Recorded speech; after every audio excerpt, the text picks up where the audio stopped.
The first Fable was a solid game, but after all the promises that had been made, it was also viewed as a disappointment. Expectations were kept to a minimum this time around, and so the delivery isn't quite as big an event.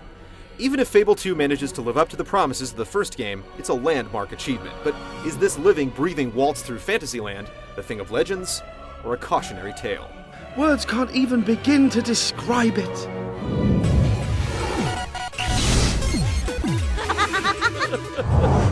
We live in grim times indeed, if the young are too world-weary to believe in magic.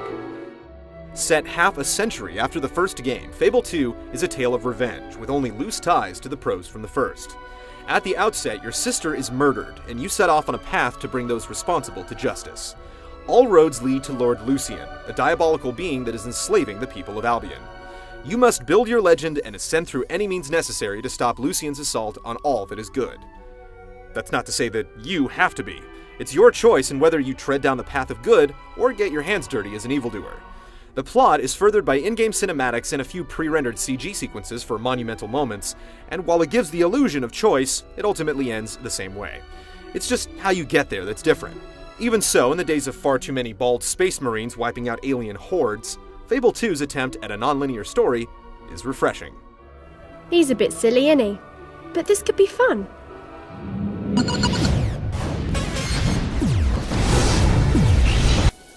I've been sitting here thousands of years, and I've seen it all. Far too many games these days provide you with a confrontation, and when you overcome it, a door opens to yet another. Fable 2 is truly freeform in comparison. If you plow through the main quest, you can finish it in around 10 hours, give or take. But if you take the time to make the rounds and truly explore, you can glean countless hours of entertainment from it. Quests pop up constantly. Whether it's clearing a road of bandits or rescuing slaves, it's your choice in what order you tackle them. The more time you spend on side missions, the easier the main quest becomes as you build your skills in melee combat, magic, and ranged weapons with each victory or discovered treasure chest. There's a simple warp system in place that will get you close to each destination, yet you'll still tire of running down the same pathways en route to the next objective. Very little grinding is involved. There are a couple points where a certain level of renown is required, but otherwise, you're free to develop your character however you choose. Getting lost is practically impossible, since a magical trail always guides the way. Like the first game, the decisions you make alter how people in the world perceive you. Kill an innocent and rob him of his gold, and you'll hear it from the townsfolk. Walk the path of the righteous, and you'll buy items and weapons on the cheap. It's well balanced, no matter which path you take. Yeah! Look at you go! Excellent! Love it! Like most role-playing games, success depends upon how you manage your money, weapons, and potions, but there are much deeper levels than that. Socializing is important to build your reputation, though the way it's handled is rather shallow. You have scores of canned interactions that range from dancing a jig to letting her rip, and each person has specific interactions that they enjoy. Manipulating someone's impression of your character can lead to gifts or ultimately marriage. It's all very hollow, though. You simply look at what the person enjoys and dislikes and spam an annoying timing game until the proper state is reached. It gets old fast, but there's no denying the charm of Albion citizens mentioning your exploits, whether good or bad. You're, without doubt, the biggest celebrity I've ever seen. Grounding an otherwise fantastically bleak game is the dog. Your faithful companion is at your side through thick and thin, helping you sniff out hidden treasure chests, buried items, and alerting you to danger. He'll even jump on fallen enemies for a couple of chomps. You have no direct control over the dog, and how much you reward him matters little, but he removes a lot of the tedium from the genre, cutting down on aimless searching. Perhaps most importantly, he makes the game personal. Knowing that whatever you do is always seen by someone or something adds weight to your actions. You'll have to pay for that. Without gold, you can't survive, and there are a couple of ways to build your bank account. The most obvious is to work a job. Pounding out iron at the blacksmith won't make you rich, but you can take on special missions like assassinations that will get you on your way. Real estate is the true key to wealth, as any properties you own will net you rent every 5 minutes, whether you're playing or not. Every last property in business is for sale, but if you get in on it too early, you'll find yourself swimming in cash, eliminating a lot of challenge from the game. The final element is the online cooperative play. As advertised, players can drop in or out at any time, but your custom character cannot appear in anyone else's world. You get the money and experience you collect while playing with someone else, but you have to choose from a handful of default characters, and then the loot is transferred back to your game. It's hard to care. Fable II is really the only game of its kind, incorporating elements of The Legend of Zelda, The Sims, SimCity, and traditional RPGs into one open-ended game. Not all of its parts are successful, but its scope is hard to match.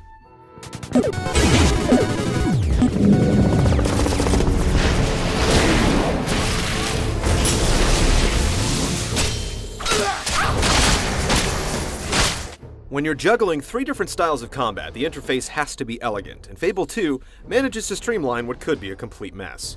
The X button is mapped to melee, the Y button is for ranged weapons, and the B button sparks of magic. That's the basics, and just about anyone can come to grips with it quickly. There are nuances to each, though. When you first begin with ranged combat, you use an auto lock-on, but as you upgrade, you're able to aim in first person. When you begin with the basics of close quarter skill, you eventually upgrade to combos, charged attacks, and parries. The melee is responsive, quick, and deep enough to remain fun. You'll be buying, selling, and using all manner of cleaver, hammer, and sword, and firing ranged weapons like crossbows and flintlock pistols.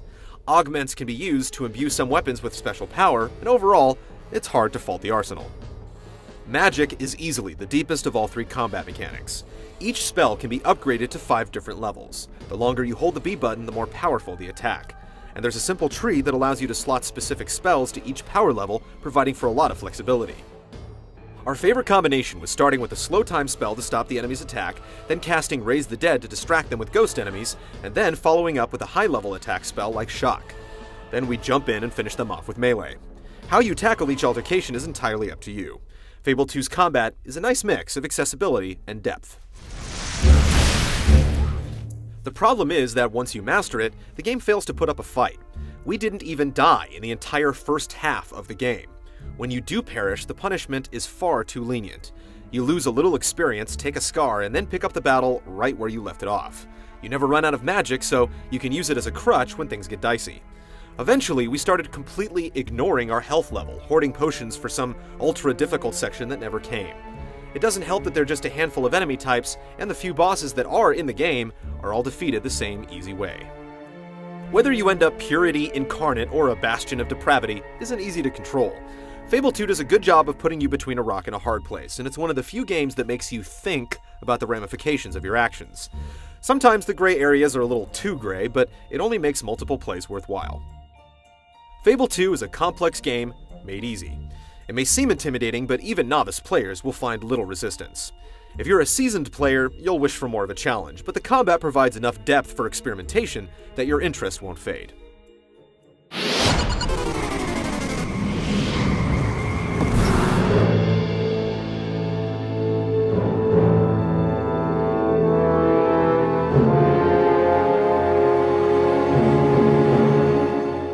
The visuals are like a plastic surgery patient.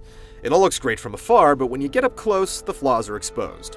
On a technical level, it's not going to turn many heads, but it has its moments.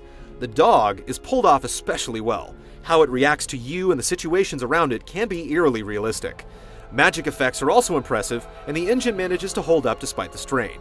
The art design is also a win. The theme is at one moment charming and the next foreboding, yet you always feel like you're traveling through one consistent world. The people don't fare as well.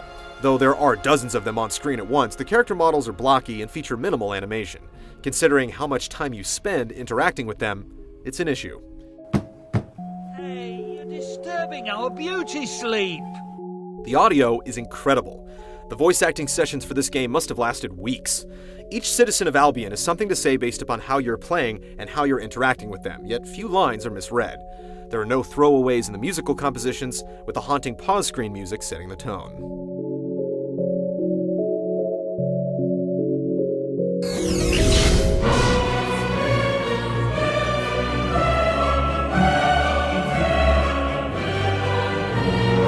Fable II is a game with heart, and there are so few of them released these days.